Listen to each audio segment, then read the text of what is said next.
নমস্কার বন্ধুরা, আমি সোজারনার শান্তনু।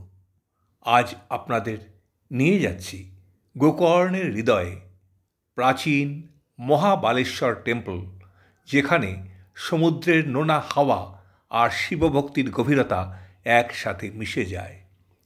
চলুন, আজ শুধু গল্প শোনা নয়, আমিও একসাথে একটু ইন্টারঅ্যাক্টিভভাবে ঘুরে আসি। সমুদ্রের ধারে মন্দির শুনলেই আপনার মনে কোন শব্দটা আসে?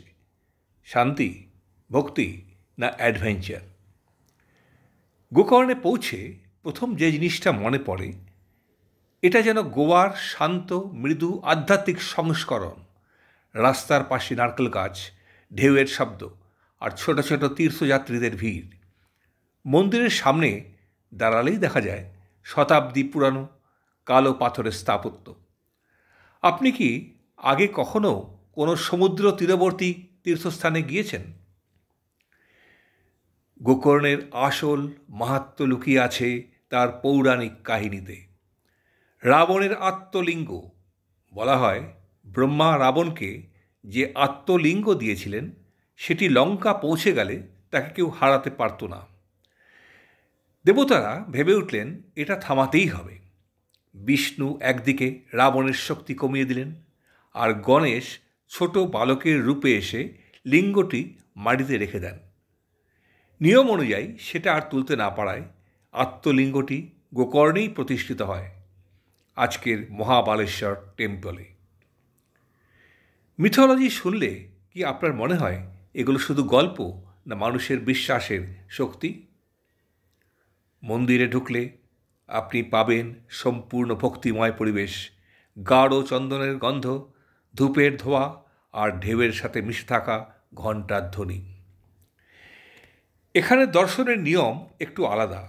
ভক্তরা আত্মলিঙ্গ স্পর্শ করেন না, কিন্তু পুরোহিতরা মাথায় থম্বে বা প্রাসাদী জল ছোঁয়ান। ভোরের মহা আরতি, এটা এক কথায় দেখার মতো। আপনি কোনো আরতি দেখতে বেশি পছন্দ করেন, ভোরের নাকি সন্ধ্যার? মন্দিরের দর্শন শেষে আপনি চাইলে হাঁটতে হাঁটতে পৌঁছে যেতে পারেন কুডলে বিচ। একটু দূরে আছে ওম বিচ, যার আকার ওমের মতো। আরও আছে হাফ মুন আর প্যারাডাইজ বিচ, যেখানে যেতে গেলে একটু ট্রেক করতে হয়। গোকর্ণের পরিবেশ খুব ধীর, শান্ত, ব্যাকপ্যাকার ফ্রেন্ডলি। আপনি হলে কোন বিচে সবচেয়ে বেশি সময় কাটাতেন? এবার আসি কী করে গোকর্ণতে যেতে হয়। যদি ব্যাঙ্গালোর থেকে গোকর্ণে যান, দূরত্ব প্রায় 485 থেকে 500 কিলোমিটার। যাওয়ার উপায়: রাতের ভলভো এসি স্লিপার বাস আছে, 8 থেকে 10 ঘন্টা সময় নেয়।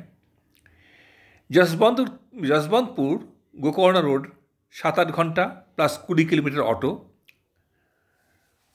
গাড়ি NH-48 হয়ে কর্ণাটকের উপকূলে ধরে 9 ঘন্টার ড্রাইভ। গোয়া থেকে গোকর্ণ দূরত্ব 145 কিলোমিটার, গাড়ি বা ট্যাক্সিতে 3.5 থেকে 4 ঘন্টা। হুবলি বা ধরওয়ার দূরত্ব 150 থেকে 160 কিলোমিটার, বাস বা ক্যাব 3 ঘন্টা। মুম্বাই বা পুনে থেকে কনকন রেলওয়ে ধরে Gokarna road station 20 kilometre, auto taxi. Gokarna গেলে মনে রাখবেন, অক্টোবর থেকে ফেব্রুয়ারি সবচেয়ে সেরা সময়। মন্দিরের ভেতরে ক্যামেরা নিষিদ্ধ, বিচে সন্ধ্যের পর আলো কম থাকে, সাবধানে থাকবেন।